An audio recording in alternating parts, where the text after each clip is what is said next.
पृथ्वे नमः ओम श्री विभूषितकरा नवनीरदाभा पीतांबरा धर्मबिंबफलादरुष्टा पूर्णेन्दु सुन्दरमुखादर विधर्मनयनाय कृष्णाधरं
श्री भगवान पंढरीश परमात्मा श्री ज्ञानोबा जगद्गुरु तुकाराम महाराज संत एकनाथ महाराज सर्व संत इत्यादी सर्व संतांच्या अलौकिक अहेतुकिक अशा अकारण परम कृपेनं ग्रंथराज ज्ञानेश्वरीच्या विचार प्रसंगी आपण ध्यायतो विषयांपांच संगस्ते शुभ जायते संगात जायते कर्म कर्मात क्रोध विजयाते क्रोधात भक्ती संवाद संवाद स्मृती विभ्रम स्मृती भ्रंशात बुद्धिनाश बुद्धिनाश भविष्यती या श्लोकाचा विचार करत आलो. विचार केल्यानंतर आपण दुसरा श्लोक आरंभ केला होता. राग द्वेषयुक्तस्तु विषयानि प्रियश्चरन् आत्मवशे हृदयात्मा प्रसादमधिगच्छति. हा जो श्लोक आहे या श्लोकामध्ये भगवान बोलतात की राग द्वेष रहित व स्वाधीन इंद्रियांद्वारे विषयांचे सेवन करणारा जो पुरुष आहे अशा पुरुष विधेयात्मा प्रसादम अधिगच्छति. असा जो पुरुष विधेयात्मा पुरुष आहे म्हणजे या प्रकारे करणारा पुरुष त्याचे अंतकरण म्हणजे तो प्रसन्नतेस प्राप्त होता. हे कथन केलं गेलं. आता याच श्लोकांच्या ज्या ओव्या आहेत त्या ओव्याविषयी आपण विचार पाहू. मनोनी विषय हे आगवे सर्वथा मनोनी सांडावे मग राग द्वेष स्वभावे नाशतीन. हो ना बाय. मनोनी हे आगवे विषय मनवनी सर्वथा सांडावे मग स्वभावे राग द्वेष नाशतील. अर्थ म्हणून कारण की ही अशी स्थिती आहे. जर आपण विषयाचं चिंतन केलं तर मनुष्याचं पतन होतं. मनुष्य हा नष्ट होतो. म्हणून मनुष्यानं काय करावं की हे आगवे विषय मनवणे सर्वथा सांगावे. हे संपूर्ण विषय सगळे कोणते सगळे जितके विषय असतील, अन्न असेल, पान असेल, घर असेल, बायको असेल, मूल असतील, या सगळ्यांच विषयांचा मनातून सर्वथैव त्याग केला पाहिजे. सर्व प्रकारे त्याचं मनात चिंतनच करू नये ज्याला आपलं कल्याण करायचं.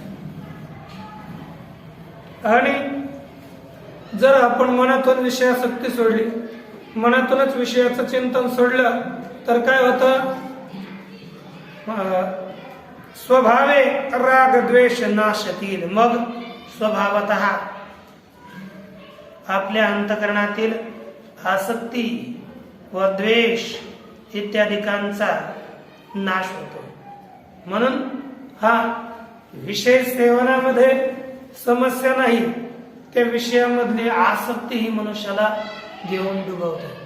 म्हणून भागवतामध्ये सांगितलं गेलं की नाती स्नेह प्रसंगो वा कर्तव्य क्वापिकी नसीत.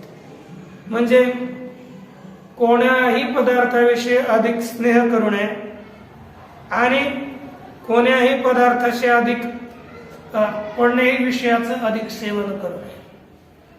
यथा योग्य शास्त्रविहित विषयानुसार आपण चाललो तर आपलं कल्याण आहे. अविहित विषयानुसार आपण गेलो तर आपलं अकल्याण होतं. म्हणून सांगितलं जातं, संगी बाध्यते लोको निसंगस सुखमश्नुते तेन संगः परित्याज्य सर्वदा सुखमिच्छत. संगी बाध्यते लोके. संगी म्हणजे आसक्तीवाला पुरुष, आसक्तिमान पुरुष लोकांमध्ये बांधला जातो. संगी ही बाध्यते, तो दुःखी होतो. संगी मनुष्य कसा होतो? दुःखी होतो.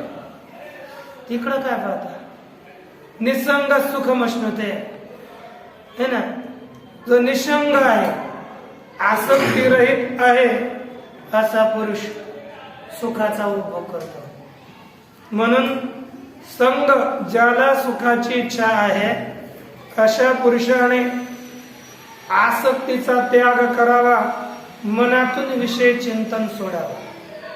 विद्वान पुरुष विषयामध्ये म्हणून रमत नाहीत हे भगवानही बोलतात, न तेषु रमते बुधा. ही संसार सजा भोगा दुःख येते आद्यंतवंत कौंतेय न तेषु रमते बुधा. कारण की विषय का आहे, कसे आहेत? ही संस्पर्शाच्या भोगा दुःख येऊ नये होते. विषय आणि इंद्रिय स्पर्शापासून उत्पन्न होणारे जे भोग आहेत ते भोग दुःखाचेच कारण आहेत. आपण विषयांचं सेवन केलं तर त्यातून आपल्याला दुःखच भोगावं लागेल. म्हणून विषयांची आसक्ती मनुष्यानं सोडून केवळ आपलं परमात्म चिंतन करावं. अन्य वास्तविक बाह्य कोणताही विषय असेल ना, त्या विषयाचं सेवन करूच नाही. आणि सगळ्यात घातक विषय म्हणजे स्त्री प्रसंग समजा. सगळ्यात मोठा नाश करणारा हा विषय असतो. दुसरे विषय तरी कमी नाश करतील, परंतु हा विषय सगळ्यात मोठा नाश करणारा आहे. कारण की आपल्या जीवनात आपली बुद्धी आहे ना, आपल्या बुद्धीचं पेट्रोल आपण म्हणतो ना, शुक्राणू आहेत. बुद्धीची क्षमता ही शुक्राणूवर वाढते आणि शुक्राणूवरच कमी होत असते.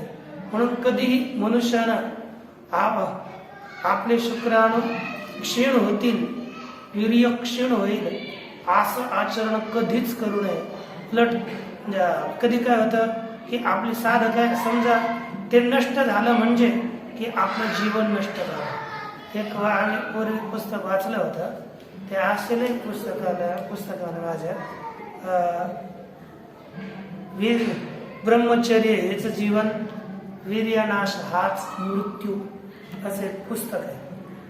त्याच्यामध्ये श्लोकानिशी सिद्ध केलं असं सगळं सांगितलेलं आहे. परंतु आपण प्रयासपूर्वक रक्षणच करावं. जे कारण की काही ऊर्ध्वरेता पुरुष असतात आणि काही अधोरेता पुरुष असतात.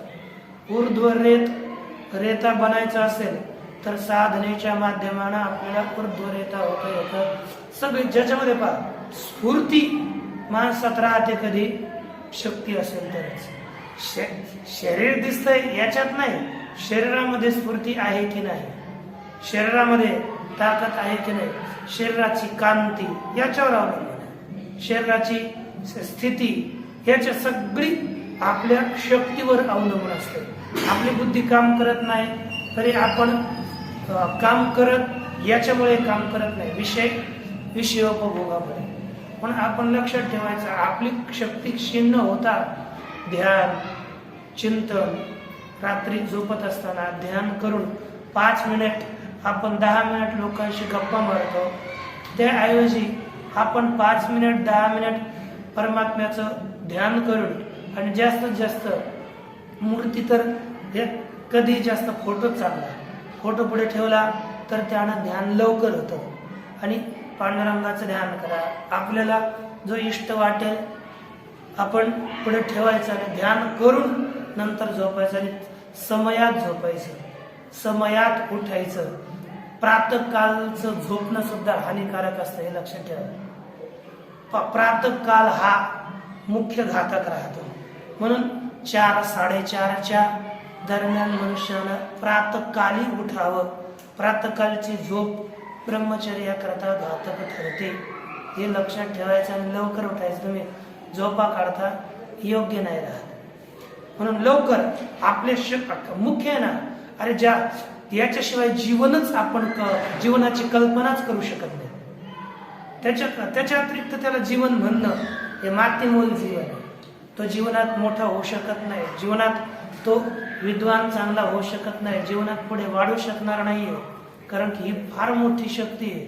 आणि समजा आपला मुलगा जरी चांगला व्हावा असं ज्याला एखाद्याला वाटत असेल तर ब्रह्मचर्य रक्षण असावं त्याचं, तर तो शूर निघेल, शक्तिमान निघेल, भक्त निघेल, नाही तर अन्य नाही. मग आपल्याला पापच लागेल, तो अधार्मिक ठरेल, उच्चृंखल होईल, वारंवार थोड्याशा गोष्टीवर चिडेल, रागवेल, चिडचिडापण येईल, फार विचित्र. कारण की आपल्यात सहनशीलता ज्यामुळे राहते ती सहनशीलता आपण ब्रह्मचर्य अवस्थेत प्राप्त करावी. आणि ब्रह्मचर्य पालन हे कटिबद्धतेनं करावं तरच मनुष्याचं जीवन सफल होतं. कारण की सफलता अन्य कशात नाही. कारण की ते म्हणतात एक बिंदू जर ब्रह्मचर्याचा बनवायचा असेल तर आपला 1 महिना जातो. कारण की सगळ्या धातू मधला शेवटचा धातू म्हणजे वीर्य आहे आणि ते ऊर्ध्वरेत झालं तरच आपली बुद्धी चालते. कारण की आपण खातो की खाऊन आपलं पहिला मज्जा म्हणजे त्याचा रस बनतो. त्याच्यात का आपलं काय राहते मज्जा बनते. म्हणजे काय मांस म्हणतो आपण, मांस हे बनतं. मांसानंतर रक्त आहे, त्याच्यातून मज्जा, हड्डीमध्ये असणारी जी काही कठोरपणा, हड्डीमध्ये जी काही चिकणाहट राहते ही बनते. हळूहळू यानंतर 7व्या क्रमांकाला हे कधीतरी दिवसानं हे 10-12-15-20 दिवसानं आपल्याला काहीतरी एक गुण या सामर्थ्याचे निर्माण होतं. आणि आपण तो फालतू कधीही जीवनात घालू नये आणि आपलं जीवन सुधरावं. यामुळे आपण प्रयत्नपूर्वक ब्रह्मचर्य क्षीण करणारा महान पापी ठरतो. प्रयत्नपूर्वक क्षीणच करू नये. आणि यदा कदाचित क्षीण झालं असेल तर संध्यावंदन हे निश्चित चांगलं करावं. तुम्हाला नियमही सांगितला होता, तुम्हाला काय जप करायचा, कोणाची पूजा करून जप करायचं हे तुम्हाला अगोदर सांगितलेलं आहे. परंतु याविषयी प्रमाद करू नका. यामध्ये आपलं जीवन सार्थ करायचं असेल तर याच्यामध्ये प्रयासपूर्वक साधना करत ठेवा. आणि संध्याकाळी कधीही ध्यानपूर्वकच झोपावं, ध्यान करूनच झोपायचं. तर सकाळी उठल्यानंतर कमीत कमी 10 मिनिट तरी ध्यान करावं. त्यानं आपलं जीवन सुरक्षित होईल आणि कमीत कमी जिथे आपल्याला समस्या वाटते तिथून पुढे तर चालू आपण थोडं मार्गातिक्रमण पुढे होईल आणि आपलं जीवन चांगलं होईल. केवळ हास्य मजाक ही आणि कधीही लक्षात ठेवायचं आपण कोणाशी बोलतोय, आपला व्यवहार कोणाशी आहे, आपल्यात संस्कार चांगले येतात की वाईट येतात, कोणाशी आपण कसं बोलतोय.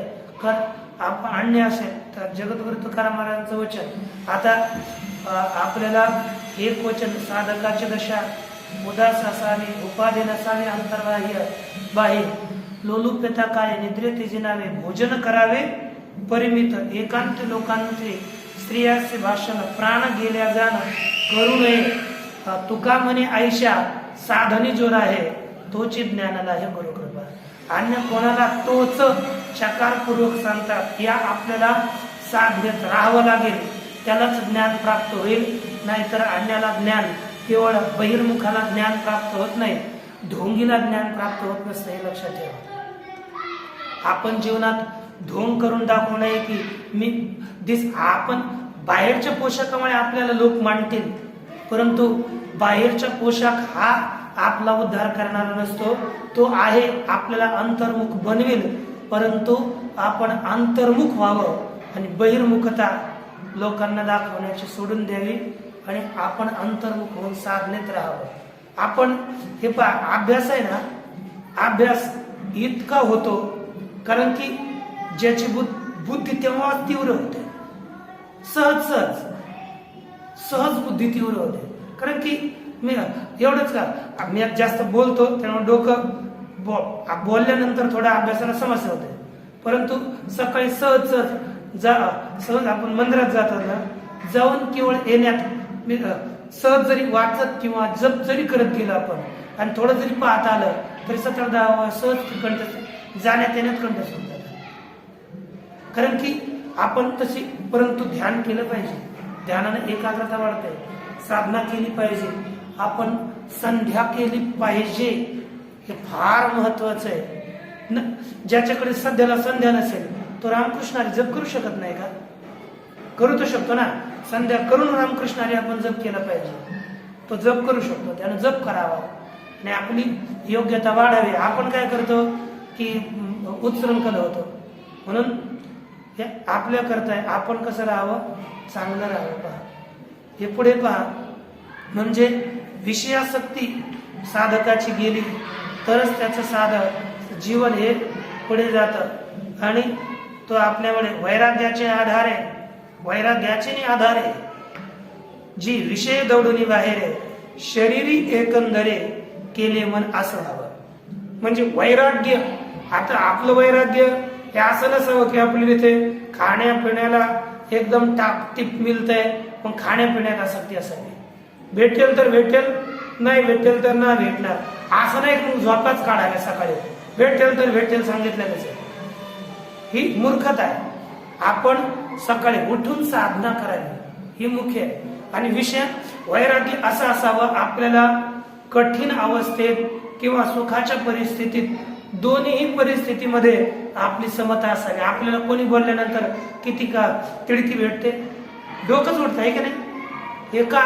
कारण की आपला देहाविषयी फार ममत्व आहे. हे ममत्व नसावं, अहंता नसावी. आणि आपल्याला बोललं तर बोलेल, देहाला बोलेल, देह त्या माती मूल होण्या लायकीचाच आहे. देहात आहे तरी काय पवित्र, ज्याच्यावर आपण गर्व करावा, हे लक्षात ठेवावं. आणि मनाला एकाग्र करून आपण साधना करावी. जर असं जर केलं तर काय होणार, विषयांचा आपण त्याग केला तर होतं काय, माऊली बोलतात पुढे, पार्था आणि काही एक जरी नाशले राग द्वेष तरी इंद्रियाविषयी बाधक रमता नाही. हे अर्जुना, आणखी एक ऐक, आणि काही एक जरी राग द्वेष नाशले तरी विषयी इंद्रिया विषयी रमता बाधक नाही. बोलतात की अर्जुना आणखी एक ऐक. जर राग द्वेष नाशले, राग म्हणजे आसक्ती, द्वेष म्हणजे द्वेष. आपल्या अंतःकरणात क्रोधाच्या नंतर म्हणजे कार्यकारी क्रोध असतो, क्रोधाच्या पूर्वी उत्पन्न झालेली जी वृत्ती ती द्वेष आहे. हे राग आणि द्वेष हे जर आपले नष्ट झाले तरी इंद्रिय विषयी रमता बाधक नाही. इंद्रिय विषयामध्ये रममाण झाले असता बाधा प्राप्त होत नाही, बाधक होत नाही, दुःख होत नाही. मग ठीक आहे, परंतु आपली आसक्ती ही निवृत्त व्हावी, तेव्हाच आपलं कल्याण आहे. काय होतं, जसं उदाहरणार्थ सांगतात, आपलं काय होतं,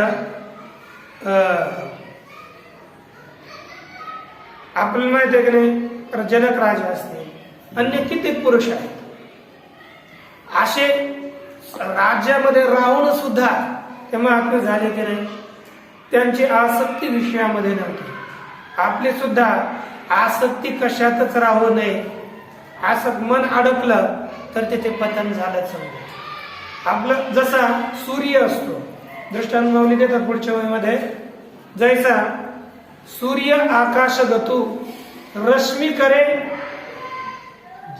जगाते स्पर्श, तरी संग दोषे काय लिंपतू तिथीची. ज्याप्रमाणे आकाशगतू सूर्य रश्मी करे जगातू स्पर्शतू, तरी तेथीचे संग दोषे लिंपतू काय. हे अर्जुना सांग, ज्याप्रमाणे जैसा आकाशगतू सूर्य, ज्याप्रमाणे आकाशामध्ये असणारा सूर्य रश्मी करे जगाते स्पर्शतो, कशाने, आपले ज्या रश्मी आहेत, रश्मी म्हणजे किरण, किरण रूपी हातांनी तो सगळ्या जगांना स्पर्श करतो, तरी तेथी तेनी संगदोषे लिंपतू काय. तेथील जो संगरूपी दोष आहे, संबंधाचा दोष आहे, त्याने तो लिप्त होतो का नाही. बर, आता सूर्य आहे, तो आगंधारीत पडला, प्रकाश पडला, किंवा फुलांच्या बागेमध्ये त्याचा प्रकाश पडला, चांगल्या ठिकाणी त्याचा प्रकाश पडला, तर सूर्याला काय त्याचा काही स्पर्श आहे का, काहीच नाही. कुठे, सगळ्याच ठिकाणी सूर्याचा संबंध असतो, परंतु त्यातील संग दोषानं त्याला याच्यामध्ये काही दोष निर्माण होत नाही, तो लिप्त होत नाही. जसं दिवा हा बल्ब आहे, या ठिकाणी कोण चांगली क्रिया करेल किंवा कोणी एखाद्याने वाईट क्रिया केली तर या क्रियेपासून त्या बल्बाला काय फरक, त्याच्यामध्ये काय परिणाम, काहीच त्याच्यात परिवर्तन होत नाही, तो जसाच तसा राहतो, त्याच्यामध्ये तीळ मात्र सुद्धा बदल होत नाही. तसं आपलं अंतःकरण असावं. ठीक आहे, आपण बोलतोय, व्यवहार करतोय, परंतु अंतःकरणामध्ये कशाचा तीळ मात्र संबंध नसावा, आसक्ती नसावी, की हेच असं असावं. नाहीतर सूर्याची परी तुका लोकी क्रीडा करी. सूर्य जसा असतो तसे आहे जगद्गुरु तुकाराम महाराज. रवी रसा सकाळ शोषी गुणदोषी न लिंपे. सगळे रस सूर्य सुकवतो की नाही, परंतु त्याच्यातला गुण, त्याच्यातला दोष हा सूर्य ग्रहण करत नाही, कारण की त्याच्याशी अलिप्त राहतात. संतांनी सुद्धा अलिप्त असावं. जळामध्ये जसं पद्मपत्र असतं तसं असावं, असंच राहावं. मौली पुढच्या वेळी बोलतात, तैसा इंद्रियार्थी उदासीन आत्मरसेसी निर्भिन्न जो काम क्रोध विहीन होऊनी असे. कसं असावं, पाय हलू नयेत, ह्या रासुरी संपत्तीचा गुण असतो चंचलता, है ना, स्थिर, गंभीर. काय आहे की तैसा इंद्रियार्थी उदासीन, त्याप्रमाणे अन्वय तैसा इंद्रियार्थी उदासीन जो अगोदर तैसा जो इंद्रियार्थी उदासीन आत्मरसेसी निर्भिन्न जो नाही काम क्रोध विहीन होऊन असेल. काय सांगितलं? तैसा है ना, तैसा इंद्रियार्थी उदासीन, त्याप्रमाणे जो इंद्रियार्थी उदासीन. कशामध्ये उदास आहे? इंद्रियांचे जे काही विषय आहेत त्या इंद्रियांच्या विषयाविषयी जो उदासीन असतो. आत्मरसेची निर्भिन्न, आत्मरसेची निर्भिन्न असं लिहिलं ना. आत्मरसामध्ये तो तादात्म्यपन्न झालेला असतो. आत्मरसास आत्म आनंद, रस म्हणजे आनंद. रसो वै सहा या श्रुतीनुसार या लब्ध्वा आनंदी भवती, हे की नाही. रस हाच आनंद आहे. म्हणजे आत्मानंदामध्ये जो निमग्न असतो, निर्भिन्न निमग्न राहतो, काम क्रोध विहीन होऊन असेल व काम क्रोध याहून रहित झालेला असतो. असा जो पुरुष आहे, म्हणजे मनुष्यानं कसं असावं की सूर्यासारखं घरी राहत असताना आपण राहावं. म्हणजे आपल्या घरातही राहतो ना आपण, कसे राहतो? मालकाप्रमाणे ना, हे की नाही. मग आपण राहावं कसा? मालकाप्रमाणे राहावं. मग राहायचं कसं? भागवतातले वचन दिलं, गृहेष्वतिथिवत वसेत. आपल्या घरात राहावं, परंतु अतिथीप्रमाणे. अतिथी जसा ज्या घरात राहतो त्या घराविषयी आसक्ती ठेवत नाही, तशी आपल्याही अंतःकरणात आसक्ती असू नये. गृहेष्वतिथिवत बसे अशी स्थिती असावी. म्हणजे सगळ्या इंद्रियांच्या विषयाविषयी तैसा जो इंद्रियार्थी उदासीन आत्मरसेची निर्भिन्न काम क्रोध विहीन होऊन असेल, काम क्रोध रहित होऊन राहावे. तेव्हा आपल्या जीवनाची सफलता आहे. म्हणजे आपण भक्त कसा असतो? उदासच असतो ना. कसा असतो? भक्त ऐसे जाणार जे दे उदास. आपण बर प्रमाण बोलायचं आणि आपण कसं व्हायचं? देहाविषयी आसक्त. सकाळी उठावं असं वाटत नाही. काय देहाविषयी आसक्ती असावी, है ना. देहाविषयी आसक्ती सोडावी. बरं तुम्ही म्हणाल मग काय देहा, आता देहाविषयी उदास असावे, मग काय देवावरून बिडी म्हणून टाकून असं नाही ना. म्हणजे काय खाऊच नाही, काय करायचं. परंतु दैवास्तव देहाचे पाळ, जो चिंतिना देह भरण तोची दैव योगे जाण, है ना. असं दैव योगे जाण आत्मयोगे सारखे. दैवास्तव देहाचे पालन, चौथा अध्याय. दैव म्हणजे प्रारब्ध. प्रारब्धानुसार देहाचं पालन आहे. आपण त्याचं चिंतन करू नये. दैवास्तव देहाचे पालन. नाहीतर तुम्हाला दैवानच तर मला भगवंताने झोप दिली होती, है ना. जो चिंतिना देह भरण, आपल्या देहभरणाची जो चिंता करत नाही, केवळ आत्मानंद, आत्मामध्ये आत्मचिंतनामध्ये रममाण असतो.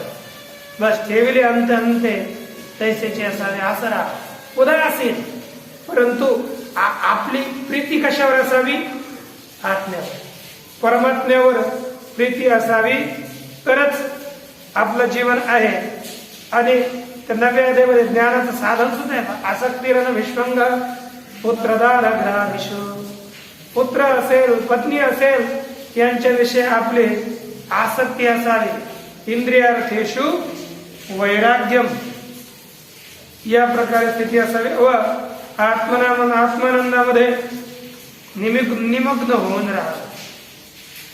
व काम क्रोध रहित जो होऊन राहतो काम क्रोध लोभ निमाले ठाईची, अशी ज्याची स्थिती झाली अवघी आनंदाची सृष्टी झाली तेव्हा, परंतु काम क्रोध हे निवृत्त झाले असतील तर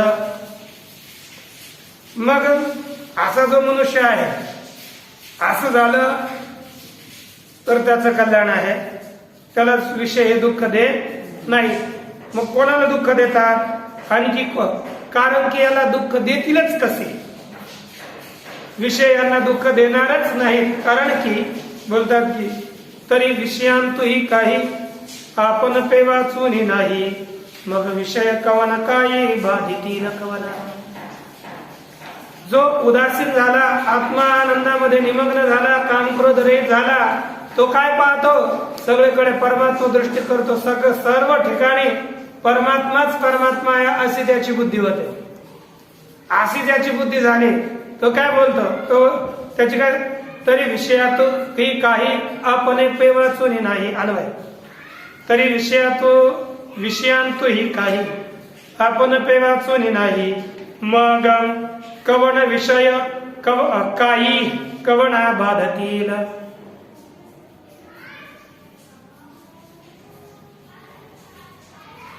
अर्थ तरी विषयांतही काही, तर विषयामध्ये सुद्धा आपण पे वाचून काही नाही, हे की नाही. विषयामध्ये सुद्धा आपण पे वाचून काही नाही, आपल्याशिवाय दुसरं काहीच नाही. कारण की ब्रह्म परमात्माच परमात्मा, विठ्ठल जळी स्थळी भरला रिता ठाव नाही भरला, तर मग विषयामध्ये ठाव उरला का नाही. विषयामध्ये सुद्धा तो परमात्मा दृष्टी करतो, आपण भोग्य दृष्टी करतो, परंतु साधक विषयामध्ये सुद्धा परमात्मा दृष्टी करतो, विषयांना सुद्धा परमात्मा रूप समजतो नाही, परमात्म्याशिवाय दुसरं काही नाहीच आहे, सगळं परमात्मा रूपच आहे. त्याची जशी राहते ना एक्सरे मशीन, ते आतलं ग्रहण करते, एक्सरे मशीन डायरेक्ट हाडकाला जाऊन भेटते, आहे की नाही. तशीच ज्याची बुद्धी या सर्वांचं अधिष्ठान रूप विषयाला पाहत नाही, विषयांचं अधिष्ठान असणारा परमात्मा त्याच्यावर दृष्टी जाते, तिथे दृष्टी केंद्रित होते. असा महात्मा पुरुष असतो. असा जो पुरुष आहे त्याच बोलतात विषय तुही काही आपण पे वाचून नाही, मग कवन विषय कवना बाधतील. कोणते विषय कोणाला बांधतील, अर्थात कोणतेच विषय कोणालाच बांधणार नाही. असा एकदम साधक त्याला बाध, कारण की सगळ्यात परमात्म्याला कोणता विषयच वेगळा राहत नाहीये, ते कोणाला बांधणार आहे, कोणाला बांधू शकत नाही. एक बृहदारण्यक उपनिषदातील श्रुती दिली की यत्र द्वैतम इव भवति तद इतर इतरम पश्यति इतर इतरम जिग्रति इत्यादी. यत्र सर्वम आत्मैवाभूत तेन कम पश्येत तेन कम विजानीया तेन कम जिग्रेत. अरे ज्या ठिकाणी द्वैत असतं त्याच ठिकाणी एक मनुष्य दुसऱ्याला पाहतो, एक मनुष्य दुसऱ्या पदार्थाचा वास घेतो, परंतु ज्या ठिकाणी ज्या अवस्थेमध्ये या पुरुषाला सगळं परमात्माच परमात्मा वाटू लागला, तो कोणाला पाहिल, कोणा कशाचा वास घेईल, कोण कशाला जाणेल, अशी स्थिती होते. म्हणून तो कोणाला कशाचं चिंतन करेल, कशाचं मनन करेल, तर बस आत्मरूप होऊन असतो. म्हणून कारण की सगळं परमात्मा रूप झालं असल्यामुळे देखती जे डोळे रूप आपले ते खेळे, तुका म्हणे जे जे भेटे ते ते वाटे मी ऐसे अशी स्थिती होते. तुका म्हणे जे जे ते आत हरी बाहेर हरी, हरीने घरी कोंडिले, मग त्याला भेदाची वार्ताच कुठे राहणार आहे. तो भेद पाहत नाही, एक रूपतेच दर्शन करतो. जसं मग त्याला विषय बांधू शकत नाही, तो परमात्मा विषय परमात्मा रूपात झाले म्हणून ते विषय कायला बांधतील का. आता जसं समजा एक दृष्टांत माऊलीने दिला की जरी उदक बुडिजे का अग्नी आगी पोळीजे, तरी विषय संगे आपलं विजय पूर्ण परिपूर्णत्व. उदकी उदक बुडीजे, उदके उदिक उदकी उदके उदकी बुडीजे. ठीक आहे. ते पाठ आहे दुसऱ्या याच्यामध्ये, जरी उदके उदकी बुडीजे असं चांगला पाठ आहे. उदकी सप्तमी, उदक बुडीजे. बोलतात पा, जरी उदकी उदक बुडीजे का अग्नी आगी पोळीजे, तरी विषय संगे तो परिपूर्ण आपलं विषय. माऊली बोलतात, अरे कधी मनुष्याला विषयासक्तीने मनुष्य कधी बांधला जातो आहे का? ते बोलतात, जर उदकी उदक बुडीजे, जर पाण्यात पाणी बुडून जाईल. संभव आहे का? जर पाण्यामध्ये पाणी बुडून जाईल, हा मनुष्य पाण्यामध्ये बुडतात याविषयी काही प्रश्न नाही. परंतु जर पाण्यानंच पाण्याला बुडविलं किंवा पाणी पाण्यात जर बुडेल, अग्नी आगीनं जर पोळविली जाईल, भाजविली जाईल, अग्नीने आणि अग्नीने जर जाळविली जाईल, पोळविली जाईल, तरच समजावं की विषयाच्या संघाने तो पूर्ण बोधास प्राप्त झालेला मनुष्य बांधला जाईल. म्हणजे अग्नीने आग पळवली जाते का? नाही. पाण्यानं पाणी बुडवले जाईल का? कधीच संभव नाही. त्याप्रमाणे आत्मज्ञानी पुरुषाला हे विषय कधीच बांधू शकत नाहीत. कारण की परिच्छिन्नतेत बांधणं घडतं, व्यापकतेत बांधणं घडत नाही. परिच्छिन्नतेत बंधन असतं, व्यापकतेत बंधन होत नाही. म्हणून हे विषय कधी त्याला बांधू शकत नाही. कारण की हा परमात्मा पूर्ण आहे आणि पूर्ण परमात्म्याला जाणणारा मनुष्य सुद्धा पूर्णच होतं. पूर्णमदः पूर्णमिदं, त्यापुढे या श्रुतीचा विचार करतच असतो. आहे की नाही? त्याचा नाही करत का? त्याचा अर्थ काय आहे? पूर्णमदः, तो परमात्मा सुद्धा पूर्ण आहे आणि अधः पूर्ण. अधः म्हणजे हा जीव भी पूर्ण आहे. दोन्ही पूर्ण आहेत. परंतु जेव्हा साधक पूर्णात पूर्ण मुदच्छते, पूर्णातून पूर्ण असणाऱ्या जीवातून उपाधीचा निराश करून पूर्ण चैतन्य घन परमात्मा ग्रहण करतो, शेवटी राहतं काय? पूर्णच राहत. असा पूर्ण रूप झालेल्याला कोणीच बांधू शकत नाही. अंतिम विदेतात ऐसे आपणची केवळ होऊनी असे निखळ, तयाची प्रज्ञा अचल निभ्रांत मानी.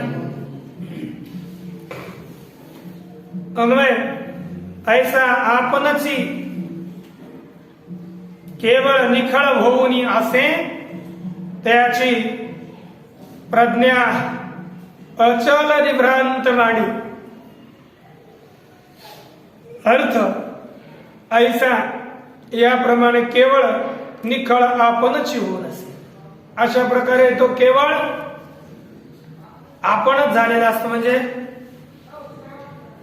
म्हणजे केवळ जो आत्मा आहे, शुद्ध जो आत्मा आहे, तो आत्मरूप झालेला असतो. ऐसा याप्रमाणे केवळ म्हणजे केवळ, अद्वितीय, द्वैतरहित, स्वगत सजातीय विजातीय भेदरहित, केवळ निखळ म्हणजे शुद्ध आत्मपणची होऊन असे आत्मरूपच होऊन असतो, झालेला असतो. म्हणजे हा तत्वज्ञानी पुरुष शुद्ध जो आत्मा, केवळ जो आत्मा तद्रूप झालेला असतो, है ना, जो तद्रूप झालेला असतो त्याची बुद्धी अचल असते असं निश्चित समज. अशा पुरुषाची बुद्धी अचल असते, स्थिर असते असं आपण समजावं. अन्याची नसते. म्हणून उपाधी सोडली आणि केवळ आत्मरूप झाला तर त्याची बुद्धी स्थिर होते, अन्याची नाही. तर पुढचा श्लोक तर काय होणार नाहीये, म्हणून त्याचा विषय पूर्णमदा पूर्णमदा